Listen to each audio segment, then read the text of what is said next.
Bonjour, bonjour, nous voilà au centre d'entraînement de Utah Jazz, ici avec le préparateur physique Azaya Wright.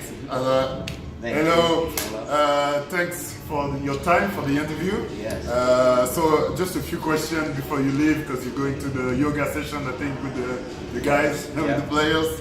So maybe you can, in a few words, tell us about your how you got here. I know you're from here. Yes. You were born in... I was born in Salt Lake here, actually, right? yeah. So I was born here, and I actually started working for the organization when I was 16 years old as a team attendant, which you do the laundry and do the water and that kind of stuff. And then I went and studied up here at the University of Utah, not far from here, and was working with the organization ever since. And this will be my 14th year with them. Wow. Wow. So a few questions about the preparation. Yesterday we saw that you did the test. You test every player on the platform, strength platform. How often are you going to do this during the season, and what are you looking for in this kind of test? Gotcha. So some of the testing that we're doing, we'll probably only get to it maybe every 2 weeks or so. The biggest thing that we're looking for is just changes in readiness. So, making sure that their performance levels aren't dipping down too much, making sure that they're recovering properly, and we collect some other information throughout the week on a daily basis. And if we start to see some of those numbers where their soreness levels or their fatigue levels start to skyrocket, then we might test them a little bit more frequently. But really looking for readiness, as well as if our training program and what our training protocols are really helping them, improve on some of their performance metrics, and just trying to make sure that they don't dip below a certain fatigue level. Okay, talking about fatigue, what are your maybe don't share your secrets, but if you have any advice for the young Swiss kids about the recovery? So recovery and sleep are the two biggest things. Nutrition as well, obviously, but after each training session, making sure that you're stretching properly, and making sure that you're, if you need treatment from the physio or treatment from just your own modalities. But it's very important after each session to, as hard as you're out there on the court working, then that's how hard you need to recover. You need to make sure you get plenty of sleep every single night to allow your body to recover properly before you train the next day. So it's really about setting up your routines and making sure that you're very consistent with your recovery process. Okay, great. And so I see that also you measure body fat, and I heard that you also take some blood tests sometimes. Yes. How often do you take the body fat on this player? So we usually during the off season, if they're here, we'll take it every 2 weeks or so, and a lot of that's just to make sure that what we're providing from a nutritional standpoint isn't too much and it's not enough, and just really making sure that some of the goals that we set up at the end of last season, then we're kind of starting to gear up for the season. Obviously, we know throughout the off season they're not playing up and down full court basketball, so it's hard to stay in basketball shape. But we also want to make sure that while they're training, they're not carrying around a lot of extra weight and a lot of extra body fat, because then that's what puts a lot of extra stress on the joints and things like that. A few more questions.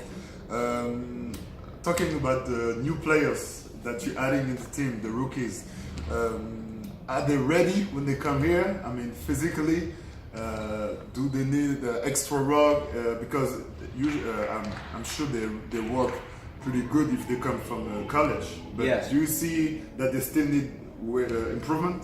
Yeah, I think the biggest thing is getting them prepared for how long our season is and how many games there are. In college here in the United States, they only play 30 to 35 games a season, and they're about to accomplish that in the first 3 months of our year.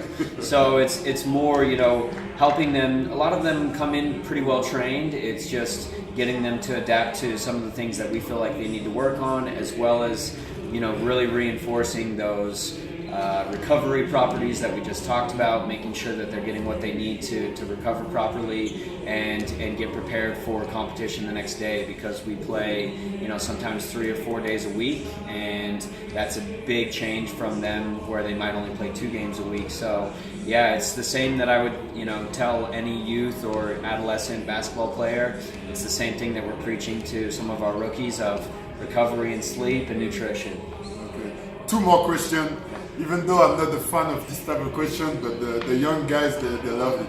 So, if you have maybe 1 or 2 exercises for the kids who wants to jump higher, that's the big goal for all the kids. They want to dunk like most of the NBA athletes. Yes. So maybe if you have 1 exercise that you would like to share. No, I think the all-around a single leg squat is one of the better exercises. We've seen just by some studies that it really recruits glute max, glute med musculature, the knee extensor muscles, and you know, I think if you can complete a good single leg squat and then you start to load that single leg squat, if you really think about it, most of basketball activities are jumping off of 1 foot.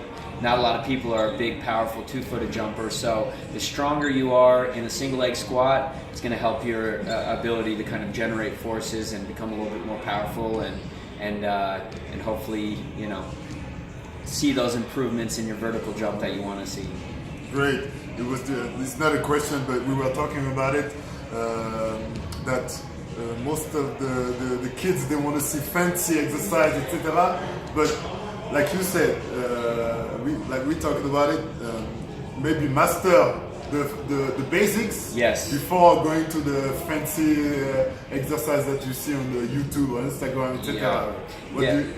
I would completely agree. I think, you know, nowadays it's really difficult because with the use of social media, everybody tends to be an expert, you know, and everybody wants to do really fun, challenging exercises that use a bunch of different equipment, and I think it's really important. One of the things that we see with some of our newer athletes and rookie athletes are they need to be better and more efficient movers, you know, so we stick to a lot of the basics. You saw this week a lot of, you know, double leg movements, a lot of multi-planar movements where it might be a side lunge or a rotational lunge. They're not fancy. It's literally just putting the weights in their hands and getting them more efficient and making sure that they're moving properly. And I think it's really important. You know, a lot of times people want to try, you know, different Bosu balls and different things like that, and really, you need to become a master at just good foundational movements before you want to progress and try and challenge yourself in different ways. So I think it's really important. There's a lot of time to train too. You know, for some of these young athletes, they see what some of these pro athletes are doing, and you know, that's 15 years down the line. So be a master at what you can do while your body's still changing and you're still growing, and be the most efficient mover you can. And then once you get to this elite level, once you're, you know, up in your high teens, and if you're hopefully playing competitive basketball even further along after, you know, your teenage years, then you're able to kind of maybe challenge yourself with some different types of exercises. But I think being a master of fundamental movements is very important. Well, thank you. Yeah. Thank you very much. Thank you. You. Hope to see you next summer in Switzerland again. All right.